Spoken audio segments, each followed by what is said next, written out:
Hey everybody, this is me, the Undead Viking. This is Outer Gods and Interlopers, a social deduction game for 5 to 10 people from Mothership Game Studios. This is a game in which the vast majority of people playing, they're going to get a role, and that's going to be place them as part of this evil cult that is trying to summon, well, whatever evil Cthulhu-esque beastie you can think of that is going to come and then destroy the world. The cultists, however, are crazy, and they have, like, well, not all of them, but some of them are going to have some crazy tics or things that are going to kind of dictate their play during the game.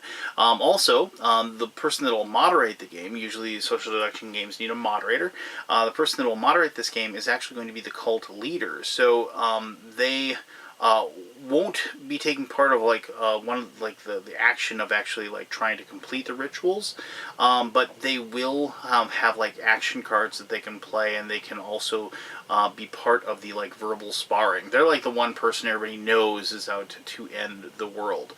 They also have the power to kill members of the cult, and the reason why you want to do that is because depending on the number of players, but one or more of the players will be playing the role of investigators who have somehow inserted themselves into the cult, and on this final night where they are trying to bring about the end of the world, they will be working against them, trying to stop them from doing just that.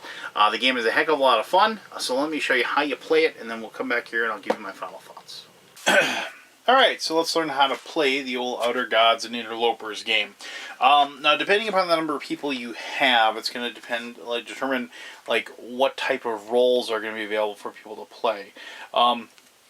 Basically, if you have like 5 people, you're going to have one person be quote-unquote the good guy, that's the investigator, but as you increase the number of players, you're going to have helpers for the investigator. It's important to note that one way that people like the cultists can win is by sacrificing or killing off the people that are the investigators, but that isn't the only way they can win.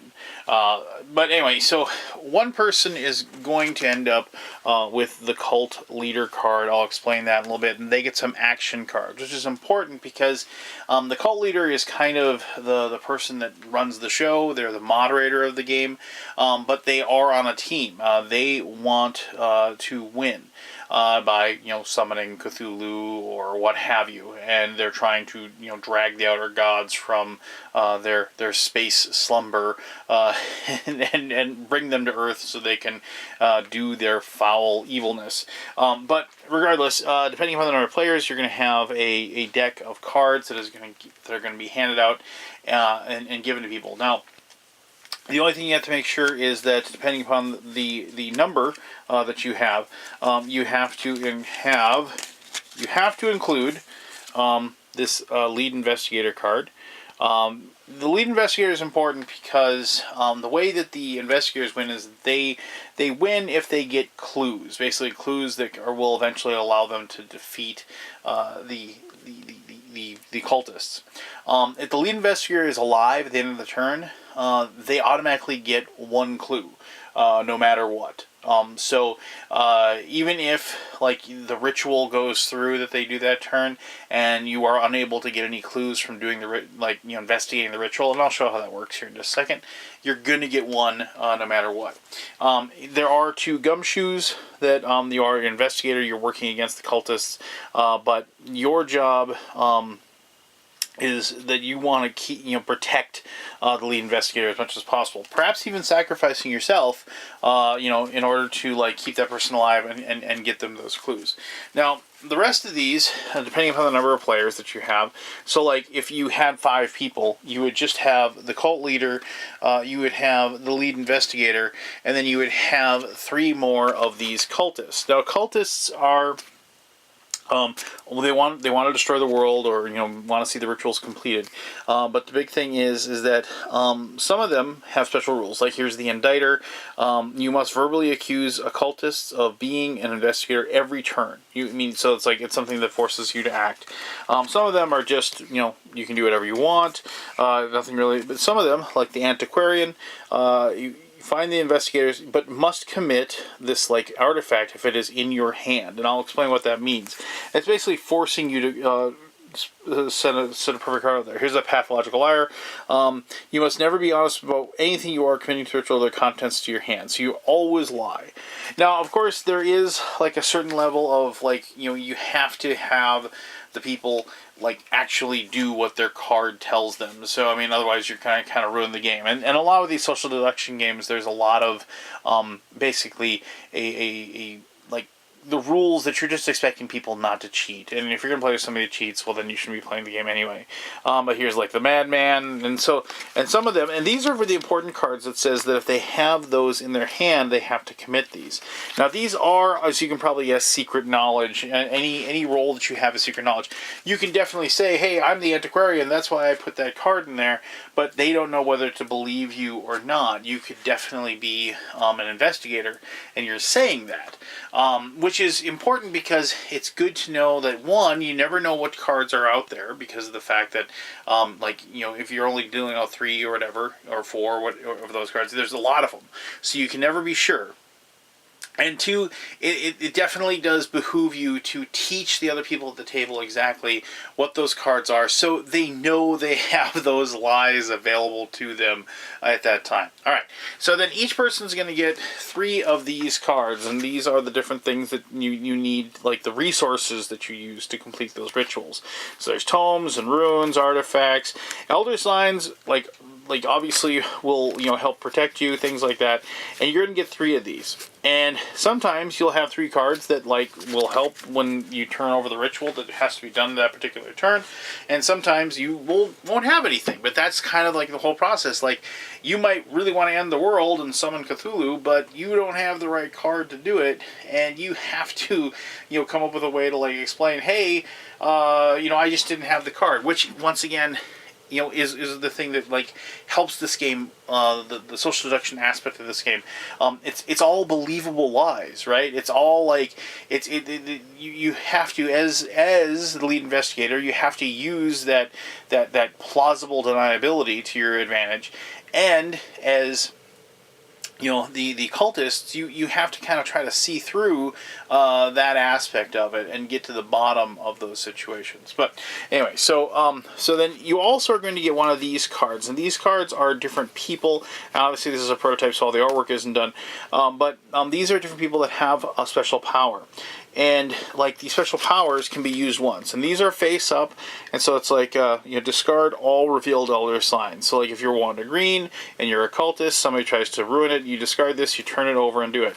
Obviously, if you're an investigator and this is your role, and elder signs show up, and you don't use your special power, then obviously some accusations may follow from that point. And so each person gets one of these as well. Remember, these are face up, whereas your allegiance is going to be, face down. The only person you're going to know the allegiance is this person.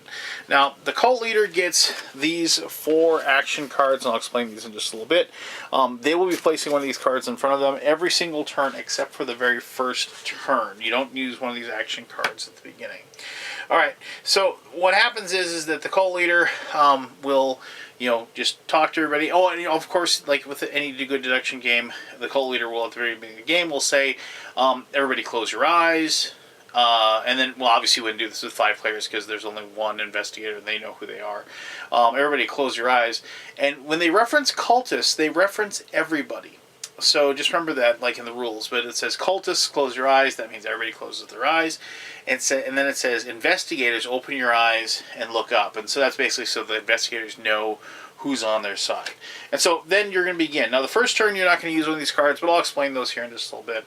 And then you turn one of these cards over, and you have this thing where it says the source of uncleanliness, and it requires the primary is these artifacts, and the secondary is these cups. I forget what they're called offhand. And then for each elder sign or rune, the investigators are going to get a clue. Now, this is where those cards that you have that force you to play certain types of cards will come into play. So if you are the madman and you have one of those cards, fine, doesn't matter. You can play one of those. However, if you are, and I gotta find the person that actually has to play a rune, if you are the Eldritch Seeker and you have to commit a rune, you're actually working against your thing, but you don't have any choice. You have to follow that particular aspect, and that's something that I kind of liked about the game, the fact that it did make you work against it. Now, depending upon the number of players you have, this is the primary component. This is the secondary component. Now, depending upon the number of players, like 5 or 6 players, you have to have 2 primary, 1 secondary, and so on and so forth, as you can see down the list. And so if you get that, that means that you succeeded, and that is a completed ritual that can be counted towards victory. And then if you can see here, the victory point totals are with 5 players, the acolytes have to get 3, the investigators have to get 6 clues, and so forth as you go down the list. With more investigators, obviously, the more investigators can have the ability to donate the cards that give you the clues, which allow you to possibly, pull off that victory. Now, one last thing before I show you the action cards. If you succeed in this, you turn one of these cards over, and this is also a really good way to kind of keep score of this.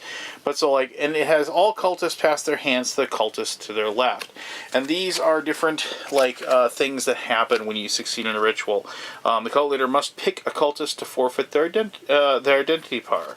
Cultists may not speak during the next round. This applies to the indictor. So these are different things that will happen if you manage to complete rituals, and they just kind of spin the game a little bit and change it up. And it's one thing to add to kind of like the chaos, and also can sometimes lead to either investigators being revealed, or their allegiance maybe being shown a little bit, or it might end up being one of those things where it's it allows them to hide a little bit more. All right, so the only other thing is, after the first round, the cult leader has these cards. And now, each one of these, they're going to put one face down in front of them before it starts. And then when they turn it over, it's going to be bide, nothing happens. Basically, you're using that turn to gain some knowledge.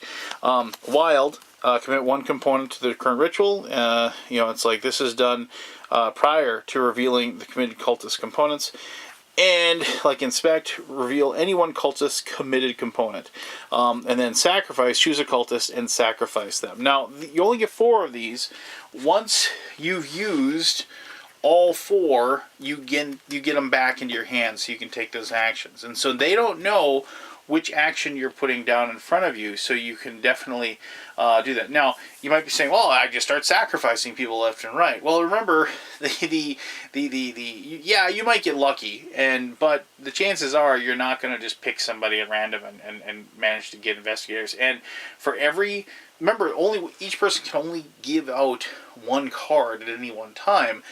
And if you have when you start knocking off your cultists, you just run into the problem where you might not have enough people to satisfy, the right number that you need to actually complete rituals, and therefore will lose the game. So don't go willy-nilly and try to just kill off people at random. Have a good idea of what's going on. Obviously, table talk is encouraged. People are going to be accusing each other left and right, saying you're the investigator, I'm a loyal cultist, that what have you, and that's part of the fun of the game.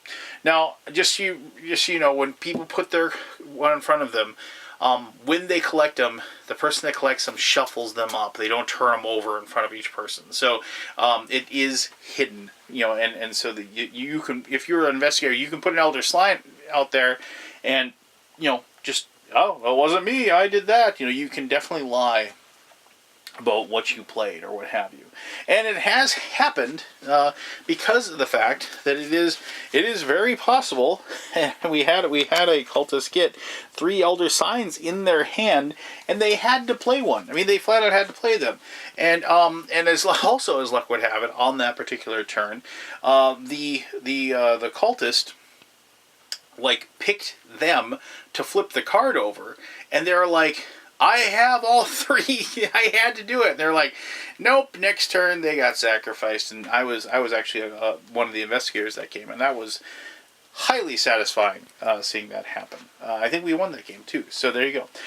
It is a heck of a lot of fun. I like these games. I just like being able to, like, lie and be, like, lay in the weeds, if you will, or being the wild accuser as well, and trying to root out the investigators as you're playing. And I think this game, there's a lot of these types of games out there, but this one kind of spins a lot of it on its ear, and that's something that I really, really enjoyed about that. But let me talk about that more in my final thoughts.